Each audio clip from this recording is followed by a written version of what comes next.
Eu gostaria de passar um assunto aqui para vocês. Algumas pessoas vêm me perguntando, Pastor Wagner, é o fim? A questão do coronavírus, da pandemia, é um sinal da vinda de Jesus? Será que nós estamos perto de Jesus voltar? E, enfim, são muitas dúvidas, não é? As pessoas ficam preocupadas, será que já é o momento do juízo final? E o arrebatamento da igreja? É verdade? Jesus vai voltar para buscar a igreja? E a ressurreição dos mortos? Enfim, são muitos questionamentos, muitas dúvidas, e eu quero, com essa palavra aqui, apenas introduzir uma parte desse assunto que tem várias interpretações, que tem entendimentos teológicos assim, os mais diversos, e a minha intenção é abençoar você enquanto eu estou estudando esse assunto e animar você a estudar também. Nós estamos tomando por base o texto de Mateus no capítulo 24.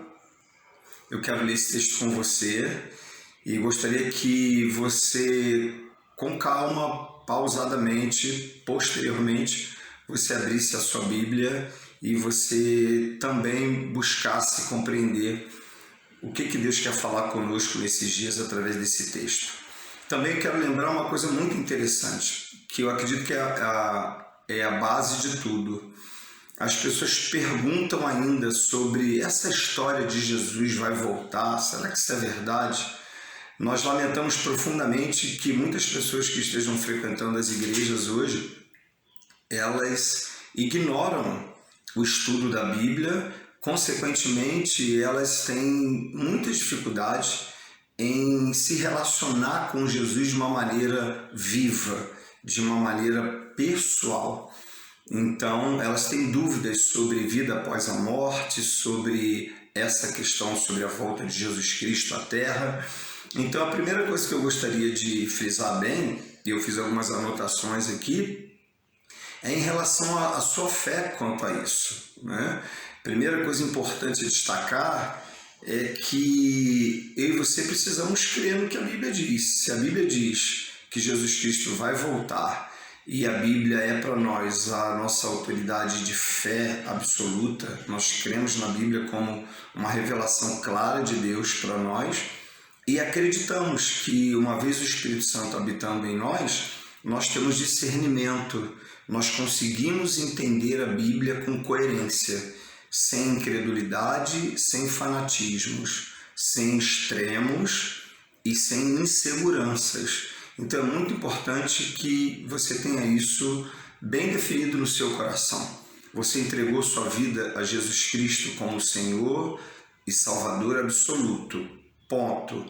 Segundo lugar, você crê que a Bíblia é a revelação de Deus dada aos homens e que uma vez entregando a nossa vida a Jesus, recebemos o Espírito Santo, e o Espírito Santo é o nosso professor, ele é o nosso guia, ele é o nosso mestre, ele não permitirá que nós sejamos enganados. Nós conseguiremos interpretar aquilo que é suficiente para a certeza da vida eterna, para uma vida abundante que Jesus falou, para uma vida saudável, uma vida abençoada, uma vida de obediência ao Evangelho.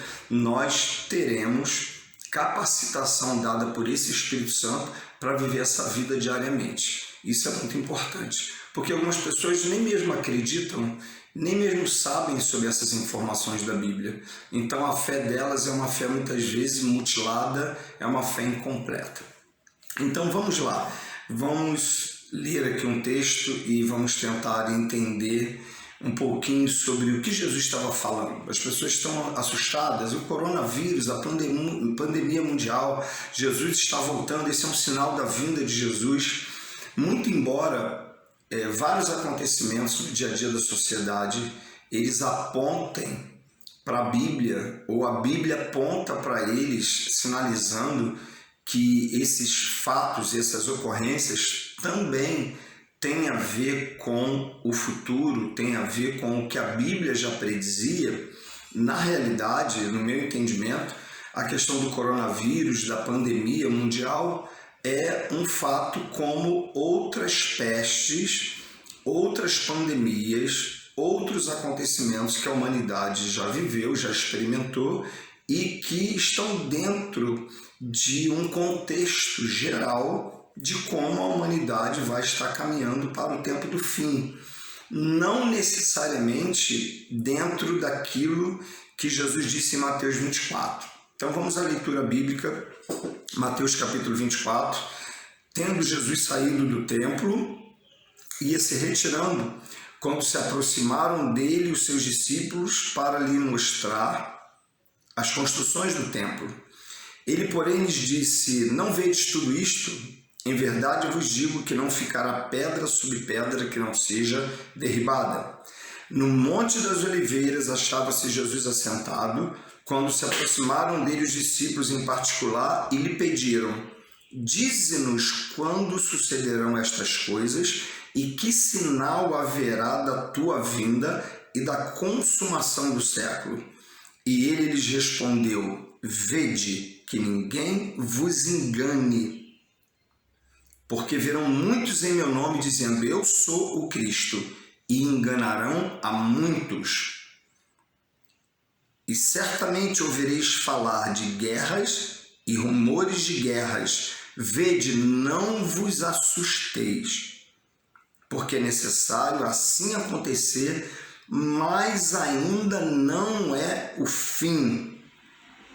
Porquanto se levantará nação contra nação, reino contra reino, e haverá fomes e terremotos em vários lugares, porém tudo isto é o princípio das dores. Então sereis atribulados e vos matarão, sereis odiados de todas as nações por causa do meu nome. Nesse tempo muitos hão de se escandalizar, trair e odiar uns aos outros. Levantar-se-ão muitos falsos profetas e enganarão a muitos. E por se multiplicar a iniquidade, o amor se esfriará de quase todos. Aquele, porém, que perseverar até o fim será salvo, e será pregado este evangelho do reino por todo o mundo, para testemunha a todas as nações, então virá o fim. Esse texto é um texto profético, é um texto extraordinário. Se você for estudar a escatologia bíblica, você vai descobrir que há interpretações as mais diversas, opiniões de teólogos, de estudiosos, das mais diversas vertentes religiosas, dizendo que isso tudo já se cumpriu, só falta Jesus Cristo vir e buscar a igreja. Outras vertentes dizem que parte disso se cumpriu e outra parte continua se cumprindo no cenário dos fatos, do desenvolvimento da vida humana entre as nações da Terra.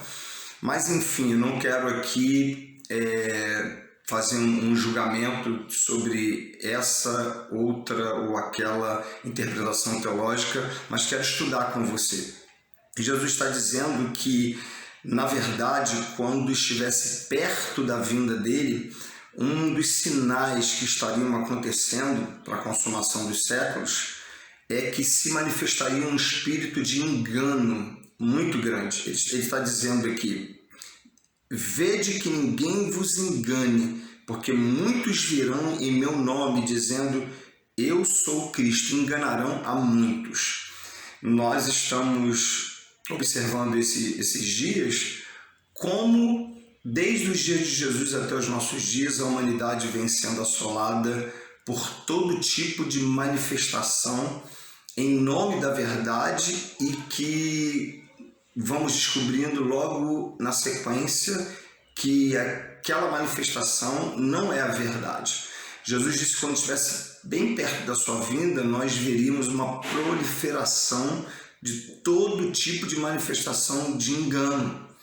Quantas pessoas nós estamos vendo hoje que estão sendo enganadas por falsas religiões, enganadas por falsas doutrinas, enganadas por interpretações equivocadas sobre Deus, sobre o Evangelho, sobre a pessoa de Jesus. Então esse é o primeiro sinal. Jesus está dizendo que haveria uma manifestação de engano, e o interessante aqui é que ele disse: e enganarão a muitos.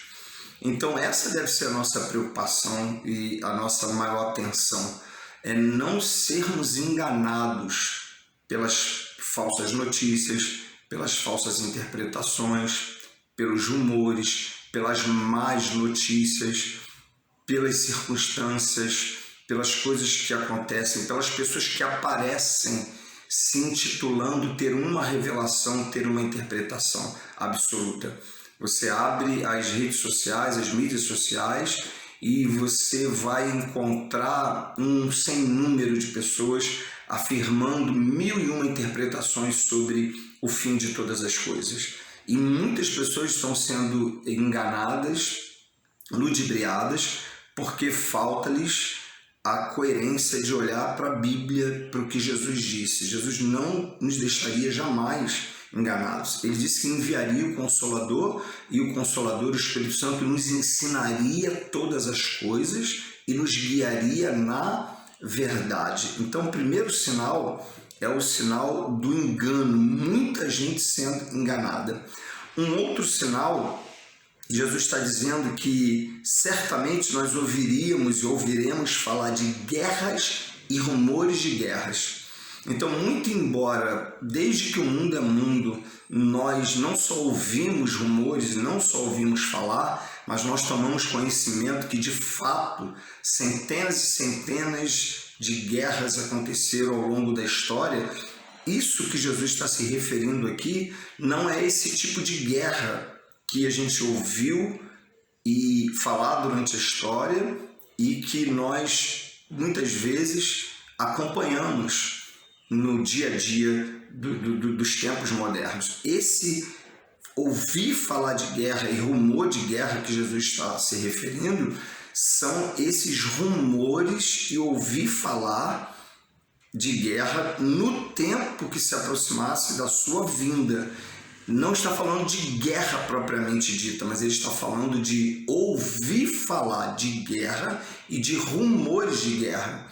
Então é muito importante que a gente esteja atento a isso. Rumor de guerra e ouvir falar de guerra. Guerras que estão acontecendo hoje não são as guerras sobre as quais Jesus está se referindo nesse texto. Nesse texto ele está falando sobre rumor, ele está falando sobre ouvir falar de guerra. É um segundo sinal muito forte. Um outro sinal, Jesus está dizendo: não vos assusteis. O que está acontecendo hoje no Brasil com a questão da pandemia mundial, do perigo do coronavírus? As pessoas estão tomadas muitas vezes de pânico, de medo. Jesus está dizendo que no tempo da vinda dele, no momento que se aproximasse a vinda dele, seria muito importante que nós tivéssemos equilíbrio, confiança. Por que as pessoas estão tão atemorizadas? Por que muitos crentes estão tão desestabilizados nesses dias? Será que não há necessidade de desenvolver equilíbrio emocional, mas também aprofundar as raízes da fé no Evangelho, nas palavras de Jesus? Jesus está dizendo que naqueles dias, que serão dias muito mais tensos, ameaçadores, instáveis do que os nossos dias, naqueles dias, nesses dias próximos à sua vinda, ele está dizendo que coisas estarrecedoras estariam acontecendo. E dentro dessa realidade, ele está dando uma palavra de advertência aos discípulos: não vos assusteis. Nós não podemos ser tomados pelo medo, queridos. Não podemos permitir que, por causa de uma pressão social, por causa de uma perseguição, por causa de uma pandemia, por causa de uma ameaça de desabastecimento, por causa de uma ameaça de uma contaminação, permitir que esses rumores roubem a nossa fé e a nossa segurança em Cristo. O que seria então da igreja se nós, porventura, atravessássemos um momento de dura perseguição, de restrição, de escassez? O que seria de nós? Nós entraríamos em pânico? Seríamos desestabilizados, paralisados pelo medo? Absolutamente não. A nossa fé em Jesus precisa ser uma fé profunda, de convicções inabaláveis. Lembrem de Apocalipse: se for necessário, até a morte, ser fiel ao Senhor. Ser fiel até a morte, dar-te-ei a coroa da vida. Ser fiel até o fim da vida, ser fiel até, se for preciso, ser ameaçado, ser perseguido, entregar a nossa própria vida por causa da nossa fé e permanecermos fiéis até o fim. Então é muito importante você gravar isso nesse momento, no seu coração. Não vos assusteis, não sejam tomados pelo medo, pelo pânico que está acontecendo hoje no Brasil e na vida de muitas pessoas religiosas e talvez até muitas pessoas que abraçam a fé protestante, a fé no Evangelho de Jesus, que elas estão em casa com pânico, com medo, com insônia, com medo de colocar a cara na rua, no portão, com medo de serem contaminadas, com medo de adoecer, de morrer, e esse medo está paralisando as pessoas. Nós queremos dizer não a esse espírito de medo, porque Satanás quer usar o medo, usar o pânico para paralisar as pessoas e para abalar a fé das pessoas. Mas nós declaramos uma palavra hoje, que a nossa fé é uma fé inabalável, nós confiamos no Senhor. Então quero encorajar você, não vos assusteis. Jesus continua dizendo, porque é necessário que assim aconteça. Então, nós vamos ficando por aqui. Nós pretendemos seguir com essa palavra nas próximas semanas e espero que você tenha sido abençoado, que até esse texto aqui é necessário que assim aconteça, mas ainda não é o fim. Que você grave isso com você, abra sua Bíblia, leia com calma, o Espírito Santo Consolador te dará estabilidade, te dará força, te dará renovação nas suas emoções, fortalecerá a sua fé, porque eu quero compartilhar isso com você, essa palavra de Mateus 24. Jesus está dizendo, ainda não é o fim. Nós estamos orando ainda sobre dias que virão ao Brasil de cura, de libertação, de transformação social, quando Deus ainda levantará o Brasil como uma nação poderosa no evangelismo e nas missões para as nações da terra. Nós acreditamos, e nós vamos seguir com esse estudo, que ainda em meio ao caos que Jesus está dizendo que o mundo estará vivendo aqui, segundo Mateus 24, ainda assim ele estará como um forte e poderoso guerreiro na frente da sua igreja, para que a igreja cumpra o seu propósito e aí então o Senhor possa reinar sobre a terra eternamente. Grave essa palavra com você. Até o nosso próximo encontro. Nós vamos continuar estudando esse assunto e você continuará sendo fortalecido na fé e você será poderosamente abençoado. Graça e paz. Um grande abraço.